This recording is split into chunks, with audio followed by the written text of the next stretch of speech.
Physical કેમિસ્ટ્રીના આપણે offline પેપરના MCQ છે બરાબર 26 થી 50 સુધીના, અને આગળના લેક્ચરમાં આપણે 1 થી 25 સુધીના ક્વોલિટેટિવ એનાલિસિસના આપણે જોઈ ગયા બરાબર. તો એના કમ્પેરમાં ફિઝિકલ કેમિસ્ટ્રી સાવ ઇઝી છે બરાબર. આમાં યાદ રાખવાનું વધારે છે અને પોઈન્ટ ટુ પોઈન્ટ ક્વેશ્ચન છે બરાબર. ના કોઈ ફેરવી શકે ના કશું થઈ શકે. ઓકે, તો ટાઈમ વેસ્ટ ના કરતા આપણે આગળ જઈએ. તો ભાઈ દેખો, પહેલો ક્વેશ્ચન છે what change occurs in pH બરાબર. નાના છોકરાઓનો ક્વેશ્ચન છે 11 12નો પપ્પુ. તો તમને એવું પૂછે છે કે પીએચમાં શું ચેન્જ થશે જો હું બેઝ એડ કરીશ બરાબર. મારી જોડે કોઈ સોલ્યુશન છે તો બેઝ એડ કરીશ તો શું થશે ભાઈ. દેખો 7 શું છે ન્યુટ્રલ બરાબર. 7 થી નીચે ગયા તો તમે શું થઈ ગયા એસિડ થઈ ગયા, અને 7 થી ઉપર ગયા તો તમે શું થઈ ગયા બેઝ થઈ ગયા બરાબર. આવું તો મારે ના કહેવું જોઈએ તમને લોકોને, નાના છોકરાને બી આવડે. તો આમાં શું છે બેઝ એડ કરશો તમે તો શું વધશે ભાઈ, એની પીએચ વધશે બરાબર. તો અહીંયા આન્સરમાં શું આવી જશે કે પીએચ ઓફ એસિડિક સોલ્યુશન. આનાથી કંઈ મતલબ નહીં, જે બી સોલ્યુશન હોય તમે બેઝ એડ કર્યું એટલે શું થશે પીએચ વધશે અને વધશે જ બરાબર. નેક્સ્ટ શું કહે છે રિએક્શન બિટવીન KBRO3 અને KI ઇઝ બરાબર. આ બંને રિએક્શન થાય છે તો એ કઈ છે. નીચે ઓપ્શન છે second order, first order, third order બરાબર. હવે તમને કહી દઉં કે આપણે જે આખા જે BSc TYમાં જેટલી બી રિએક્શન છે ફિઝિકલની બરાબર, BSc TYમાં જેટલા કેમિકલ કાઇનેટિક્સની જેટલી રિએક્શન છે બધી કઈ છે સેકન્ડ ઓર્ડર રિએક્શન છે બરાબર. આમાં તો તમારે ઊંધું ગાલીને સેકન્ડ ઓર્ડર જ લખીને આવવાનું, સિમ્પલ વાત છે. પણ આપણે આ એમસીક્યુ ઇમ્પોર્ટન્ટ નથી, કારણ કે આપણને તો ખબર છે કે કોઈ બી આપણને રિએક્શન બિટવીન પૂછશે તો એ સેકન્ડ ઓર્ડર થશે બરાબર. આ તો આપણને ખબર છે, પણ આમાં A અને B બધું યાદ રાખવાનું છે બરાબર. તમારે આવા આપણી જોડે 1, 2 અને 3 એક્સપેરિમેન્ટ છે બરાબર. પહેલામાં પોટેશિયમ પરસલ્ફેટ જોડે કંઈક થાય છે, પછી આ બીજો એક્ઝામ્પલ અને ત્રીજો H2O2 વાળો છે બરાબર. સેમ 6માં અને સેમ 5માં સરખા જ છે. તો આ બધામાં આપણે શું યાદ રાખવું પડશે A અને B બરાબર. A અને B તમે પ્રેક્ટિકલ કર્યા હશે તમને ખબર હશે A is not equal to B હોઈ શકે અને A is equal to B બરાબર. આવા ટાઈપના આપણે એમસીક્યુઝ બધા છે, પ્રેક્ટિકલ એક્ઝામ્પલ છે, એના પરથી એમસીક્યુ આવશે. તો આને શું કહેવાય ઇનિશિયલ કોન્સન્ટ્રેશન બરાબર. A અને B શું છે ઇનિશિયલ કોન્સન્ટ્રેશન છે. તો તમારે 3 પ્રેક્ટિકલ યાદ રાખવા પડશે કે 1, 2 અને 3 પ્રેક્ટિકલ યાદ રાખવાના કોની વચ્ચે થાય છે બરાબર. અને ધારો કે પહેલો એક્ઝામ્પલ આપણે આ વાળો લઈ લઈએ, તમને આ પૂછ્યું છે કે KBRO3 અને KI તો એ કઈ છે સેકન્ડ ઓર્ડર રિએક્શન. તો તમારે એ જે આ એક્સપેરિમેન્ટ છે એમાંથી તમારે A અને B ની વેલ્યુ બી તમારે યાદ રાખવી પડશે બરાબર. આ આપણે ગોખવાની છે. મેં તમને પહેલાં જ કીધું કે ફિઝિકલ કેમિસ્ટ્રી જે છે આ વાળા પ્રેક્ટિકલ આપણે ગોખવાના છે બરાબર. તો એમાં બી જે કાઇનેટિક્સના 3 પ્રેક્ટિકલ છે એમાં બી તમે A અને B ની વેલ્યુ તમારે ઇજ્જતથી ગોખવી પડશે બરાબર છે. બીજો કોઈ ઓપ્શન જ નથી આપણી જોડે. તો આની A અને B ની વેલ્યુ શું છે A is equal to B એટલે ઇનિશિયલ કોન્સન્ટ્રેશન સરખી છે. ફોર સેટ 1 25 અને 12.5 બરાબર. તમારે આવી રીતે જોડીમાં યાદ રાખવાનું. એક જોડી છે 50 અને 25ની બરાબર. હવે કઈ જગ્યાએ જોડી છે એ નહીં ખબર પણ યાદ રાખવાની. બીજી જોડી શું થઈ ગઈ 25 અને 12.5ની બરાબર. અને બીજી એક જોડી 62.5 વાળી હશે બરાબર. એ તમારે ત્રણ જોડી યાદ રાખવાની એટલે તમને ઓટોમેટિકલી આન્સર મળી જશે. ઓકે, તો આગળ જઈએ. તો આનો મિનિંગ બી તમને ખબર હોવી જોઈએ. જો તમે પ્રેક્ટિકલ કર્યા હોય તો આનો મિનિંગ તમને ખબર હશે કે ઇનિશિયલ કોન્સન્ટ્રેશન એ કોના ઇક્વિવેલન્ટ છે. તો it means initial concentration A બરાબર. એ આપણે આના માટે લઈશું KBRO3 અને B આપણે આના માટે લઈશું બરાબર. આપણે ડીપમાં નથી જોવું પણ ખાલી સમજાવી દઉં કે ઇટ મીન્સ એ કોના ઇક્વિવેલન્ટ છે. તો જે 25 ml આવ્યું બરાબર, તો ઇનિશિયલ કોન્સન્ટ્રેશન એ જે છે 25 ml 0.01 નોર્મલ સોડિયમ નાઇટ્રોસોક્લોસાઇડના ઇક્વિવેલન્ટ છે. બસ આટલું જ. આમાં એટલે આપણે ડીપમાં પડવાની કંઈ જરૂર નથી. કાઇનેટિક્સના બધા પ્રેક્ટિકલમાં આવશે બરાબર. અને તમારે બધા પ્રેક્ટિકલમાં સેકન્ડ ઓર્ડર રિએક્શન ઊંધું ગાલીને ઠોકી દેવાનું. આપણે પ્રેક્ટિકલમાં સેકન્ડ ઓર્ડર જ છે બરાબર. ફર્સ્ટ કે થર્ડ ઓર્ડર આવી જ નહીં. ઓકે, આગળ વધીએ. 28 નંબરનો example what is equation of POH. હવે દેખો કાઇનેટિક્સમાં આપણે ફોર્મમાં જ અને એમસીક્યુ કરી દઈશું કારણ કે એ ઇઝી હોય, પણ એ લોકો PH ને POHમાં ફેરો કરશે, આપણને રમાડશે બરાબર. તો PHનો તમને આ બેઠું જ તમારા નિરમમાં આપણે સૂત્ર આપ્યું છે. હવે અહીંયા H3O+ અને H+ બંને એક જ કહેવાય બરાબર. તો આપણે આમાં ટાઈમ ના બગાડતા આગળ જઈએ કે PH it mean concentration of H+ અને H3O+. ઓકે, આ બધા નાના છોકરાઓનું છે એટલે આ બધા એમસીક્યુ આપણા માટે સાવ ઇઝી છે. તો PH ખબર પડી ગઈ તો POH બી આપણને ખબર પડી જાય બરાબર. POH is equal two minus log. દેખો એમસીક્યુમાં એક જગ્યાએ માઇનસ નથી ને એક જગ્યાએ માઇનસ છે બરાબર. અને બેઝ બી ધ્યાનમાં લેવાનું આપણે. બેઝ 10 હોય બરાબર. ના લખ્યો હોય તો વાંધો નહીં, પણ હોય તો સારું. પણ માઇનસ તો યાદ રહેવો જ જોઈએ, માઇનસ લોગ છે. ઓકે, આપણે થર્ડ યરમાં છીએ એટલે આ બધું તો આપણને ખબર જ હશે. ફટોફટ 29 એક્ઝામ્પલ ઉપર જઈએ તો શું કહે છે ઇફેક્ટ ઓફ ટેમ્પરેચર સોલ્યુબિલિટી. આ બી નાના છોકરાઓ જેવો સવાલ છે બરાબર. 11 12માં આપણને બધી ખબર પડી ગઈ છે કે ભાઈ તાપમાન વધારીશ તો સોલ્યુબિલિટી બી વધશે, તાપમાન વધારીશ તો રેટ ઓફ રિએક્શન બી વધશે બરાબર. આ તમારે સંબંધ ખાલી એકવાર ધ્યાનમાં રાખવાનો છે એટલે આ બી એકદમ ઇઝી એમસીક્યુ બરાબર. 30 નંબરનો એમસીક્યુ દેખો, મેં તમને જે કીધું હતું કે H2O2 અને KI આ બધા એક્ઝામ્પલ તમને આવી રીતે કહી દેશે કે ભાઈ આ કયો છે આપણો એક્સપેરિમેન્ટ નંબર 3 એ બી તમને યાદ રહે તો સારું બરાબર ત્રીજા નંબરનો એક્સપેરિમેન્ટ છે તો એમાં A is not equal to B પણ A અને B ની વેલ્યુ શું છે તો દેખો 50 અને 25 આ આપણે ગોખવી પડશે બરાબર આપણી જોડે બીજો કોઈ રસ્તો જ નહીં આપણે આખો પ્રેક્ટિકલ કરવા તો બેસવાના નહીં જે આપણે 3 સ્ટેપમાં N1 V1 શોધતા હતા બરાબર N1 V1 પછી N2 V2 પછી ઇફેક્ટિવ નોર્માલિટી શોધતા હતા એ બધું કંઈ કરવાની જરૂર જ નહીં તો તમારે જે 1 2 અને 3 એક્સપેરિમેન્ટ છે કાઇનેટિક્સના બરાબર એના A અને B તમારે ક્યાંક લખી રાખવાના કાં તો યાદ રાખવાના ઓકે નેક્સ્ટ 31 પર જઈએ તો which is correct of the following હવે આ બધામાં કરેક્ટ ને ઇનકરેક્ટ વાળા બહુ પૂછે છે કેમિકલ કાઇનેટિક્સમાં બરાબર તો એમાં આપણે બે વસ્તુ યાદ રાખવાની છે કે કોણ કોનાથી કેલિબ્રેટ થશે બરાબર આપણી જોડે કેટલા છે કલરોમેટ્રીના પ્રેક્ટિકલ છે કંડક્ટિવમેટ્રીના છે બરાબર પીએચ મેટ્રીના છે અને પોટેન્શિયોમીટરના છે તો તમારે એ બધા યાદ રાખવા પડશે કે કોણ કોનાથી કેલિબ્રેટ થાય છે અહીંયા બે લખ્યા છે અને તમારો આન્સર આ વાળો આવી જાય છે કે પીએચ મીટર જે છે એ કોઈ પણ બફર સોલ્યુશનથી જે આપણે પીએચ જાણતા હોઈએ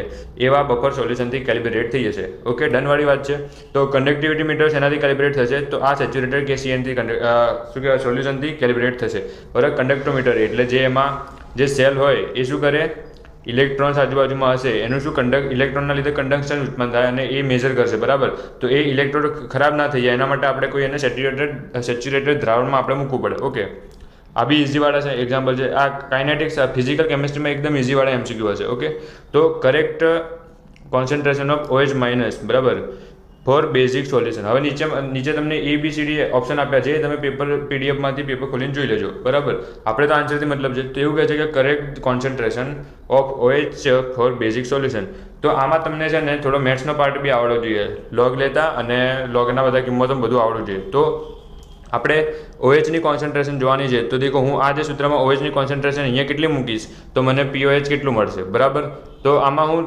10⁻⁷ મૂકું તો તમને ખબર જ છે કે જે ઘાત હશે આગળ આવીએ છે માઇનસ પ્લસ થઈ જાય અને મને 7 મળશે બરાબર શું મળશે POH 7 મળશે બરાબર આ તો શું થયું ભાઈ ન્યુટ્રલ થઈ તો આનો આન્સર લેવા માટે મારે શું કરવું પડે 10⁻⁷ કરતાં વધારે હોવું જોઈએ કોન્સન્ટ્રેશન બરાબર તો ધારો કે હું 10⁻⁸ લઈ લઉં દેખો મેં અહીંયા લીધી જ છે તો આ 8 લઈ લઉં તો આ ઘાત આગળ આવીએ છે અને મને POH 8 મળી હશે બરાબર તો આનો આન્સર શું થયો મોર ધેન બરાબર જે કોન્સન્ટ્રેશન છે એ 10⁻⁷ કરતાં વધારે હોય ધારો કે 10⁻⁹ હોય તો મને POH 9 મળી હશે બરાબર તો આ શેમાં જતો રહ્યો બેઝિકમાં જતો રહ્યો એટલે બેઝિક સોલ્યુશન બનાવવું હોય તો કોન્સન્ટ્રેશન શેના કરતાં વધારે હોવું જોઈએ 10⁻⁷ કરતાં વધારે હોવું જોઈએ બરાબર બેઝિક છે આગળ જવા દઉં 33 નંબરનું ઇક્વેશન શું કહે છે what is the value of dissociation constant for CH3COO acetic acid હવે મેં ક્વેશ્ચન વાંચ્યું ત્યારે મને બી એવું થયું કે આપણને કેવી રીતે યાદ રહેશે બરાબર એસિટિક એસિડનું ડિસોસિએશન કોન્સ્ટન્ટ એટલે કે એ આપણને કેવી રીતે યાદ રહેશે પણ આ લોકો એવું કર્યું છે કે જે આપણે એમાં પ્રેક્ટિકલમાં હોય બરાબર પ્રેક્ટિકલમાં કોઈ એક્ઝામ્પલ આપ્યું છે તો હા એ લોકોએ ડાયરેક્ટ મૂકી દીધું છે એસિટિક એસિડ આપણા પ્રેક્ટિકલમાં છે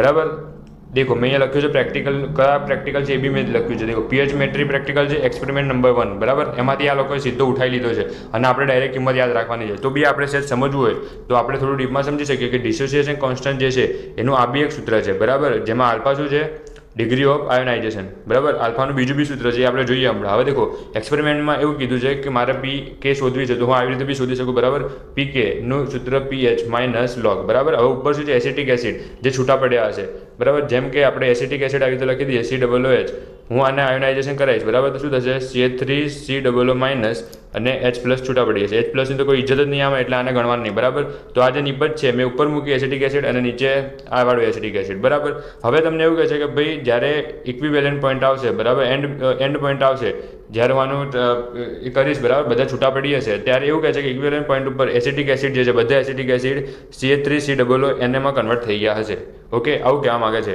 તો એ બધા કન્વર્ટ થઈ ગયા હશે તો હું આવી રીતે લખી શકું બધા એસિટિક એસિડ જે છૂટા પડ્યા હશે આ જે એસિડિક એસિડ છે બધા આમાં કન્વર્ટ થઈ ગયા બરાબર આયનમાં કન્વર્ટ થઈ ગયા સોડિયમ એસિડમાં કન્વર્ટ થઈ ગયા તો આ બંનેની તો વેલ્યુ જ ના રહી બરાબર આ બધું ઇક્વલ થઈ ગયું તો ડાયરેક્ટલી શું થઈ ગયું કહેવાય પીએચ ઇઝ ઇક્વલ ટુ જે પીકે જે છે પીકે કોના ઇક્વિવેલન્ટ થઈ જશે પીએચના હવે આ પીએચ કઈથી લાવીશું તો કે ભાઈ આપણે આ છે ને પ્રેક્ટિકલી આપણે શોધીશું બરાબર ગ્રાફ પરથી શોધીશું એ આપણને જે બી વેલ્યુ મળે આપણે અહીંયા મૂકી દઈશું બરાબર અને દેખો પી કે છે આ બધું મેથ્સમાં આવી ગયું બરાબર પી કે છે એટલે મારે કે શોધવું હોય તો શું કરવું પડે લોગ લેવો પડે એ બી માઇનસમાં બરાબર જેમાં આપણી જોડે પીએચ છે તો મારે ઓલું શોધવું હોય તો મારે લોગ લઈને કરવું પડે બરાબર તો આમાં બી લોગ કે લેવા પડે એટલે મેં અહીંયા આવી રીતે બીજું સૂત્ર લખ્યું છે ઓકે પણ સૌથી ઇમ્પોર્ટન્ટ આનો MCQ એ છે કે જે આ મેથડ છે એ કઈ મેથડ છે તો કે ભાઈ હાફ ન્યુટ્રલાઇઝેશન મેથડ છે, બરાબર. પીએચ મેટ્રીમાં બી હાફ ન્યુટ્રલાઇઝેશન છે. એટલે આપણે જે ગ્રાફ ઉપરથી જે વેલ્યુ શોધીશું એ શું કરીશું, જે વોલ્યુમ હશે એના શું કરીશું, હાફ કરીશું. વોલ્યુમ હાફ કરીને આપણે એના પરથી પીએચ શોધીશું અને પીએચ પરથી પીકે શોધીશું. અને તમારે આ બધી બગાતીમાં ના પડવું હોય તો સિમ્પલ વસ્તુ છે કે ભાઈ દેખો CH3COOHમાં જે એસિટિક એસિડ છે એનો ડિસોસિએશન કોન્સ્ટન્ટ કે કેટલો, તો ભાઈ આટલો, બરાબર. વાત પૂરી. તમારે ડીપમાં ના પડવું હોય તો આનો ડિસોસિએશન કોન્સ્ટન્ટ કે છે એની વેલ્યુ આવી રહી અને આ બેઠી નીરવમાં છે, આનાથી ઉપર એ લોકો નહીં જાય, બરાબર. જે વસ્તુ નીરવમાં આપી છે પ્રેક્ટિકલ બુકમાં એનાથી આગળ એ લોકો નહીં જાય અને આ વેલ્યુ આપણે યાદ રાખવાની. ઓકે, આગળ વધીએ. 34 નંબરનો શું કહે છે, how much volume of taken for experiment if we have 100 ml solution, બરાબર. આ તમે પ્રોફેસરના મોઢામાંથી સાંભળો તો તમને MCQ આવડે, બરાબર. બાકી નીરવમાં આવું ક્યાંય લખેલું નહીં. સમજવું પડે કે ભાઈ દેખો હું છે ને જે ઓલા મેઝરિંગ ફ્લાસ્ક છે, બરાબર, અરે આપણે અપ ટુ 100 ml વાળો જે ફ્લાસ્ક છે એમાં 100 ml સોલ્યુશન બનાવું અને મારે એક્સપેરિમેન્ટ કરવું હોય તો મારે આમાંથી 10 ml લેવું પડે, બરાબર. હવે હું આના 100 ml ના બદલે 250 ml બનાવું, બરાબર, ડાયલ્યુટ કરીને, તો મારે આમાંથી શું લેવું પડે, 25 ml લેવું પડે, બરાબર. આ એ લોકોનો નિયમ છે કે જેટલું તમે મેઇન સ્ટોક બનાવો એના કરતાં 10મા ભાગનું આપણે લેવું પડે. તો મારી જોડે 100 મિલી છે તો હું કેટલું લઈને એક્સપેરિમેન્ટ કરીશ, તો ભાઈ 10 ml લઈને એક્સપેરિમેન્ટ કરીશ, બરાબર. હવે આપણી વખતે આ લોકો અહીંયા 100 ની બદલે 250 મૂકી દેશે તો આપણને તો ખબર જ છે કે ભાઈ 10મા ભાગનું થાય એટલે 25 ml લઈને આપણે એક્સપેરિમેન્ટ કરવાના, બરાબર. સિમ્પલ. 35 MCQ શું કહે છે, તો કે ભાઈ ગ્રાફ છે, બરાબર, આના વિરુદ્ધ આનો ગ્રાફ છે, એ સ્ટ્રેટ લાઇન મળે છે તો એ શું ઇન્ડિકેટ કરે. હવે તમને કેવું કે આ કોઈ બી ગ્રાફ હોય, ગમે તે ગ્રાફ સીધી લાઇન કરે, આડી લાઇન કરે, કંઈ બી કરે, પણ આપણા સિલેબસમાં જે કાઇનેટિક્સના એક્સપેરિમેન્ટ છે એ હંમેશા સેકન્ડ ઓર્ડરના જ છે, બરાબર. એટલે આમાં આંખો બંધ કરીને સેકન્ડ ઓર્ડર રિએક્શન લખી દેવાની અને સેકન્ડ ઓર્ડર રિએક્શનને બીજું શું કહેવાય, બાયોમોલેક્યુલર રિએક્શન બી કહેવાય. ઓકે, તો તમને આવી રીતે ખાલી કન્ફ્યુઝ કરવા માટે મૂક્યો કે આ ગ્રાફ છે, મને આમ સીધી રેખા મળે છે કે શું થશે, તો ભાઈ કંઈ નહીં થાય, બરાબર. આપણે સિલેબસમાં સેકન્ડ ઓર્ડર જ છે, એની ઉપર જવાનું જ નહીં, બરાબર. આગળ વધીએ. 36 નંબરનું શું કહે છે, હા આ તમારા માટે કામનો છે કે ભાઈ દેખો આપણી જોડે છે ને બે કન્ડિશન છે, A is not equal to B અને A is equal to B. બંને માટે જે કોન્સ્ટન્ટ કે છે એ બંનેના સૂત્ર અલગ છે અને આ ક્યાં મળશે, તો કે ભાઈ આપણે જે ટેબલ દોરીએ છીએ, બરાબર, 1 2 3 4 એવી રીતે ટાઈમ પ્રમાણના જે ટેબલ દોરીએ છીએ એમાં છે કે અહીંયા ખાનું હશે એમાં કેની વેલ્યુ તમને આપી હશે, બરાબર. તો આ કેની જે ઇક્વેશન હશે એ તમારે યાદ રાખવાનો છે. અહીંયા લોકોએ પૂછી દીધો છે કે ઇઝ નોટ ઇક્વલ ટુ બી, બરાબર. આવું ના લાગે તો બી તમને એક્સપેરિમેન્ટ પરથી ખબર પડ્યું છે કે આ એક્સપેરિમેન્ટમાં શું ઇક્વલ છે કે ઇક્વલ નથી, બરાબર. તો એના માટે તમારે કેની વેલ્યુ યાદ રાખવાનું છે અને કેની વેલ્યુમાં બી આ યાદ રાખવાનું છે, log b માઇનસ a છે, બરાબર. ફોર્મમાં a માઇનસ b ના જોઈને ટીક કરી દેતા. ઓકે, તો આ તમારે કામનું છે. દેખો હવે આ ઓફલાઈન પેપરમાં પૂછાયું છે તો ઓનલાઈન પેપરમાં આવી તો પૂછાઈ શકે, બરાબર. ઇઝી છે પણ પૂછાઈ શકે કારણ કે અહીંયા a ઉપર કરી દેશે અને નીચે શું કરી દેશે, a માઇનસ 1 કરી દેશે, બસ આટલું જ કરી દેશે તો બી આપણે કન્ફ્યુઝ થઈ જઈશું, બરાબર. એટલે વ્યવસ્થિત ધ્યાન રાખવું પડે એવું છે. ઓકે, અહીંયાથી બધા સિમ્પલ MCQ ચાલુ થાય છે. યુનિટ ઓફ કન્ડક્ટન્સ, બરાબર, મો આ તો બેઠું લખ્યું જ છે ચોપડીમાં 11-12નું છે એટલે આમાં તો કંઈ પડવાનું નહીં. તો B conductance is opposite to resistance, બરાબર. આવી કોઈક લાઈન લખી શકે, કન્ડક્ટન્સ ઇઝ ઓપોઝિટ ટુ, પછી અહીંયા ખાલી જગ્યા કરી દે, બરાબર, શેના, તો ભાઈ રેઝિસ્ટન્સ, બરાબર. અને એનું આ છે સૂત્ર, ખાલી ધ્યાનમાં રાખવાનું. ઓકે, પછી 38 reaction between H2O2 and HI, બરાબર. આ આપણો એક્સપેરિમેન્ટ નંબર 3 છે, બરાબર. એ રીતે તમે યાદ રાખો તો સૌથી સારું રહે અને આમાં A અને B ની વેલ્યુ કેટલી છે એ બી તમારે મોઢે મોઢે યાદ હોવી જોઈએ, બરાબર. તો તમને એવું પૂછે છે કે રિએક્શન બિટવીન H2O2 અને HI જે છે એ કઈ રિએક્શન છે, તો મેં અહીંયા પહેલાં આયોડીમીટર લખ્યું હતું, બરાબર. પછી મેં વિચાર્યું કે ના ભાઈ આયોડીમીટર નહીં, આયોડોમીટર છે. તો હવે આ બંનેમાં સખત કન્ફ્યુઝન થશે કે આયોડો કોણ ને આયોડી કોણ, બરાબર. તો આપણી જોડે એક વ્યાખ્યા છે, બરાબર. વ્યાખ્યામાં શું કહે છે, તો કે ભાઈ આયોડો, બરાબર, ડો પરથી આપણે સારો એવો શબ્દ બોલીએ છીએ પણ માં બોલે એવું નહીં, બરાબર. તો આયોડો પરથી એવું સમજવાનું કે with the help of chemical reaction, બરાબર. એટલે કેમિકલ રિએક્શનથી H2 અને HI ની કેમિકલ રિએક્શન થઈ જશે, બરાબર. આ બંને આપણે એડ કરીએ છીએ રિએક્શન બોટર 1 અને 2. તો with the help of chemical reaction liberated HI, બરાબર. એટલે આ બંને રિએક્શન કરશે અને શું કરશે, HI મુક્ત, H2 મુક્ત કરશે, બરાબર. લિબરેટેડ H2, બરાબર. જે લિબરેટ એટલે છૂટો પડતો હશે આયોડિન વાયુ એ કોના સામે ટાઇટ્રેટ થશે, સોડિયમ થાયોસાયનેટ જોડે, બરાબર. Na2H2O8 જોડે ટાઇટ્રેટ થશે, બરાબર. તો આવેના શું કહેવાય, આયોડોમીટર કહેવાય. તો ભાઈ દેખો મને ઓલું નહોતું ખબર પણ મને વ્યાખ્યા ખબર છે કે આયોડો જે હશે એમાં શું થશે, કોઈ બે જણ વચ્ચે રિએક્શન થશે અને આયોડિન છૂટું પડશે અને પછી આપણે એને ટાઇટ્રેશન કરીશું, બરાબર. તો ઓલામાં બી એવું જ થયું. તો આપણે જે આની આગળનો જે એક્ઝામ્પલ હતો 38 નંબરનો, બરાબર, એમાં આપણે ઇજ્જતથી લખી શકીએ કે ભાઈ હા ભાઈ આ આયોડોમેટ્રી હશે. કેમ, તો કે ભાઈ આમાં બે રિએક્શન છે, કેમિકલ રિએક્શન થતી હશે, બરાબર. અને એમાંથી I2 લિબરેટ થાય છે અને એનું આપણે ઓલાની સામે ટાઇટ્રેશન કરીએ છીએ. તો આ શું છે, આયોડોમેટ્રી ટાઇટ્રેશન છે, યાદ રાખવા જરૂરી, બરાબર.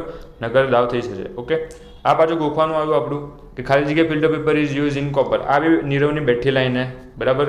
તો નીરવમાં આવી રીતે લખ્યું છે, રેડ ફિલ્ટર યાદ રાખવું, બરાબર. આ બી પૂછી શકે આપણને. ઓકે, રેડ ફિલ્ટર યાદ રાખવું અને આટલા રેન્જની વચ્ચે આપણે વાપરી શકીએ છીએ, બરાબર. પણ તમે થોડું ઉપર વાંચો તો તમને ક્લિયર 620 નેનોમીટર વાળું ફિલ્ટર પેપર લખેલું જ છે, બરાબર, ઉપર જે ડિસ્ક્રિપ્ટિવ હશે એમાં. તો દેખો ભાઈ, ઓફલાઈન વાળાને કોપર પૂછી શકે તો આપણને એફી કેમ ના પૂછી શકે, બરાબર. તો એફીનું બી તમારે યાદ રાખવાનું કલરોમીટરમાં કયું ફિલ્ટર પેપર, તો ભાઈ ગ્રીન ફિલ્ટર યુઝ થાય છે અને કેટલી લેમ્બડાવાળી તરંગ લંબાઈ, તો કે ભાઈ 480. આ આપણો સ્ટાન્ડર્ડ એમસીક્યુ છે. ઓકે, એના નીચેનો બી ક્લાસિક એમસીક્યુ છે, આ અપવાદ છે, બરાબર. તો ભાઈ દેખો, સોલ્ટ બ્રિજ જે છે આપણે યુઝ કરીએ છીએ, salt bridge is in potentiometer titration of AG and PB+2. હવે આ લોકો અહીંયા મેન્શન કર્યું છે કે AG+2 અને PB+2 એમાં શું થશે, એમાં તમે શું યુઝ કરશો, તો ભાઈ આમાં આપણે KCl યુઝ ના કરી શકીએ, બરાબર. બાકી બધામાં તમે સેચ્યુરેટેડ KCl યુઝ કરી શકો, બરાબર, જે આપણે ઓલું બ્રિજ બનાવીએ છીએ આપણા અગિયાર બારમાં જે ભણી ગયા હતા, બરાબર. તો આ જે બ્રિજ છે એમાં તમે સેચ્યુરેટેડ KCl યુઝ કરી શકો, બાકી બધામાં પણ તમને મેન્શન કરી દીધું છે કે AG અને PB+2 જ મારે લેવા છે, તો તમે આ યુઝ ના કરી શકો. એના માટે સ્પેસિફિક આ બે તમારે યાદ રાખવાના છે, સેચ્યુરેટેડ KNO3, ઓકે, અને NH4NO3 સોલ્ટ બ્રિજ યુઝ થશે, બરાબર. આ આપણા માટે સ્ટાન્ડર્ડ એમસીક્યુ છે, અપવાદ છે એટલે જ મોસ્ટ IMP છે, બરાબર. ઓકે, આગળ વધીએ. 41 નંબરનો, ઓન વિચ એબ્ઝોર્પ્શન ડિપેન્ડ. હવે અહીંયાથી બધા આપણા લેમ્બર્ટ બિયરના બધા નિયમો ચાલુ થાય છે. દેખો, આના માટે તમારે છે ને 304નો યુનિટ 4 આવડવો જોઈએ, બરાબર. વિઝિબલ સ્પેક્ટ્રોસ્કોપી જે છે એ તમે વાંચેલા હશે તો તમને આના બધા જ ક્વેશ્ચન આવડશે, બરાબર. તો એમાં શું છે કે ઓપ્ટિકલ ડેન્સિટી, બરાબર, ઓડી એટલે ઓપ્ટિકલ ડેન્સિટી કહેવાય. એ કોના પર ડિપેન્ડ કરે છે, તો કે ભાઈ સૌથી મેઇન ફેક્ટર એનું કોન્સન્ટ્રેશન છે. ટેમ્પરેચર, પ્રેશર એ બધું પછી આવે અને એ આપણે છે ને કલરોમેટ્રીમાં લગાડી બી ના શકીએ, બરાબર, પ્રેશર ને બધું જે તમે મશીન લેબમાં જોયું હોય તો. એટલે મેઇન તો શું આનો આન્સર આવે ભાઈ, કોન્સન્ટ્રેશન, બરાબર.